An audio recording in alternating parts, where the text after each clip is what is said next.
अगर आप कर लेते हो ना तो आपके 5 से 10 मार्क्स डायरेक्ट इंक्रीज हो सकते हैं। So hi everyone and welcome back to my channel. This is me Rhythm and this video is really important for you because आज की इस वीडियो में कुछ ऐसी प्रेजेंटेशन टिप बताने वाली हूँ। अगर आपने उससे फॉलो कर लिया तो आपके डायरेक्ट 5 to 10 मार्क्स इंक्रीज हो सकते हैं। सो कोई भी प्रेजेंटेशन टिप मिस ना हो तो उसे मैं यहाँ पे लिख के लेके आ गई हूँ।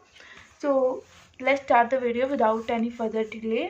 तो सबसे पहले मैथ्स और फिजिक्स में फाइनल आंसर में बॉक्स बना के आना। लाइक फोकल लेंथ आपकी 10 सेंटीमीटर या फिर ओपी कोई लाइन है उसकी 10 सेंटीमीटर लेंथ आ गई।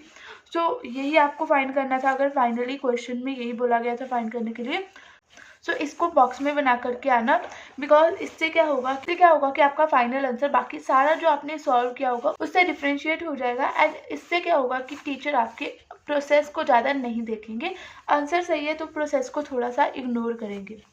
देन नेक्स्ट मैथ में आपको क्वेश्चन को एक फॉर्मेट में सॉल्व करना है, गिवन, टू प्रूफ या फिर टू फाइंड, और एक डायग्राम अगर उसकी बन सकती है तो आपको एक डायग्राम बना के आनी है। एंड देन आपको सॉल्यूशन करना स्टार्ट कर देना है। देन नेक्स्ट पॉइंट अब हम बात करते हैं एसएसटी के आंसर को पॉइंट में लिखना। ट्राई करना एसएसटी के मैक्सिमम आंसर आपके पॉइंट्स में हो। लाइक अगर 3 मार्क का क्वेश्चन है तो 4 से 5 पॉइंट बना के आना। अगर वो काफ़ी छोटे हैं, अगर अच्छी खासी लेंथ है पॉइंट्स की तो आप 3 पॉइंट भी बना के आ सकते हो। बस 3 बेयर मिनिमम है फॉर 3 मार्क का क्वेश्चन। देन अगर 5 मार्क के तो आपको 5 to 6 नॉर्मल बना के आने पॉइंट अगर ठीक ठाक लेंथ के। देन अगर काफ़ी छोटे छोटे पॉइंट्स हैं तो आप 7 से 8 पॉइंट भी बना के आ सकते हो। ये तो टोटली क्वेश्चन के ऊपर डिपेंड करता है कि किस टाइप का क्वेश्चन है, कितना मटेरियल है उसका लिखने के लिए। बट हाँ, 3 मार्क के लिए 3 पॉइंट, 5 मार्क के लिए 5 point is bare minimum and उतने आपको लिखने ही है।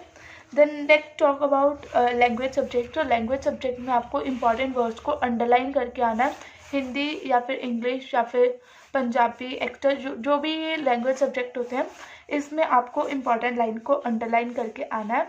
फॉर एग्जांपल इंग्लिश का आपने आंसर लिखा, उसमें जो भी इंपॉर्टेंट पॉइंट्स हैं उनको आपको अंडरलाइन करना है। देन नेक्स्ट अब हम बात करते हैं जो कि बहुत बच्चे मिस्टेक करते हैं, मार्जिन जो लगे होते हैं आजकल तो खुद ही शीट पे लगे आते हैं। तो उन मार्जिन में ट्राई करो कि आप रफ वर्क नहीं कर रहे हो, उन मार्जिन में अवॉइड करो वहाँ पे रफ वर्क करना। बिकॉज रफ वर्क आप क्या कर सकते हो, ये आपकी शीट होगी उसके बिल्कुल बैक पे चल जाना, वहाँ पे ऊपर रफ वर्क की हेडिंग डाल दो और एक लाइन लगा दो, वहाँ पर आप अच्छे से अपना रफ वर्क करो। क्योंकि अगर आप मार्जिन्स के साइड में करोगे सबसे पहले तो वहाँ पर स्पेस बहुत ही मिनिमम होती है, वहाँ पर आपका हो सकता है पूरी कैलकुलेशन ना आए।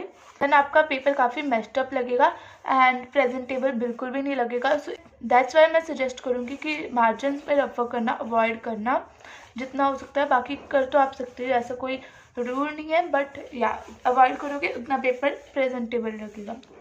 देन ये बहुत से बच्चे मिस्टेक करते हैं, उनको लगता है कि पेपर कहीं से भी शुरू कर सकते हैं, कहीं भी अटैम्प्ट कर सकते हैं, बट ऐसा नहीं है। आप कोई भी सेक्शन अटैम्प्ट कर सकते हो, आप कोई भी क्वेश्चन भी इवन अटैम्प्ट कर सकते हो।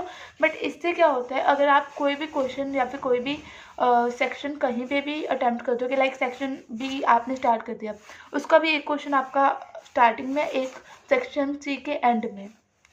तो ऐसा नहीं चलता है। बिकॉज ऐसा टीचर को ना काफ़ी टाइम लगा के आपकी कॉपी को चेक करना पड़ता है। एंड ऐसा माना जाता है कि जितना टाइम आपकी कॉपी चेक करने को लग रहा है उतने ही कम आपके मार्क्स होंगे। ये मेरा कहना नहीं है, ऐसा माना जाता है। अच्छा है आप सेक्शन कोई भी अटैम्प्ट कर लो, लेकिन उसमें ट्राई करना कि सारे सीरियल ऑर्डर में हो। इससे टीचर को चेक करने में काफ़ी आसानी होती है। बिकॉज उन्हें नंबर ऑफ़ कॉपीज चेकिंग करने के पैसे मिलते हैं। लाइक जितनी आप कॉपीज चेक करोगे उतने आपको पैसे मिलेंगे। ये हमें एक टीचर ने बताया था एंड दैट्स वाई अगर टाइम कम लग रहा है तो ये एक अच्छी बात है। सो इसलिए जो भी मैंने ये 6 पॉइंट बताए हैं इनको ध्यान में रखना। एंड ये अगर आप कर लेते हो ना तो आपके 5 से 10 मार्क्स डायरेक्ट इंक्रीज हो सकते हैं। एंड बिलीव मी, ये काफ़ी छोटे पॉइंट जरूर लग रहे हैं लेकिन ये काफ़ी इफेक्टिव पॉइंट है। And that's all for this video and all the best for your exam. Till then bye bye, फिर मिलते किसी और वीडियो में, बाय।